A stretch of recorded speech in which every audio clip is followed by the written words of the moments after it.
Hello বন্ধুরা, welcome to my channel daily blogs village ব্লগসে। আজ তোমাদের সাথে একটা নতুন রেসিপি শেয়ার করব, লতি ভাপা নতুন রকমভাবে। দেখো, প্রথমে লতিগুলো ছাড়িয়ে নিচ্ছি, তারপর কেটে নিচ্ছি, এরপর আলু কেটে দিলাম দুটো।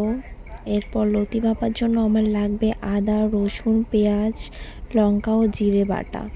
সেই উপকরণগুলোই এখন গুছিয়ে নেব। এই যে শুকনো লঙ্কা টঙ্কা বেটে নিয়েছি। এরপর লতিটা আর আলুটার মধ্যে কাঁচা অবস্থাতেই মাখিয়ে নেব মশলাগুলো। সাথে সর্ষের তেল দেব, লবণ, হলুদ পরিমাণ মতো।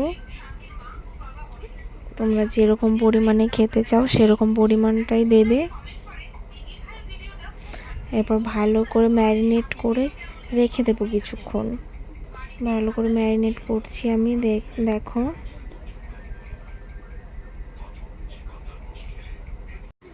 এইভাবে লতি রান্নার রেসিপি কে কে বাড়িতে করেছো এর আগেও কমেন্টে জানিও, আর কে কে ফার্স্ট ট্রাই করবে সেটাও কমেন্টে জানিও। লতি রান্নাটা এইভাবে করলে তো ভালোই লাগে খেতে। এক থালা ভাত শুধু লতি ভাপা দিয়েই খাওয়া যায়। দেখো, আমি ভালো করে ম্যারিনেট করে নিয়েছি। এবার ছোট্ট একটা স্টিলের হাঁড়িতে আমি তেল মাখিয়ে নিচ্ছি। তেল মাখিয়ে নিয়ে এই যে ম্যারিনেট করা লতি আলুটা দিয়ে দেব। দিয়ে আমি ভালো মতো মুখটা আটকে দেওয়ার জন্য একটু আটা মেখে এই যে বাটিটা সাইড দিয়ে দিয়ে দেব, যাতে ভালোভাবে ভাপে সেদ্ধ হয় লতি আলুটা। এরপর আমি বসিয়ে দিয়েছি গ্যাসের উপর একটা রুটি সেকা তাওয়াতে, যাতে তলায় পুড়ে না যায় সেই জন্য। দেখো, লো ফ্লেমে দিতে হবে যাতে আস্তে আস্তে হয়। এই যে রেডি হয়ে গেছে।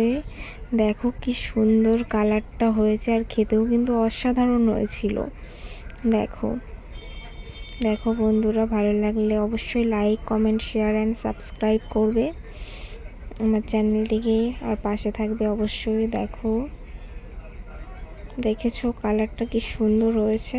দেখো, ওকে, টাটা, বাই বাই।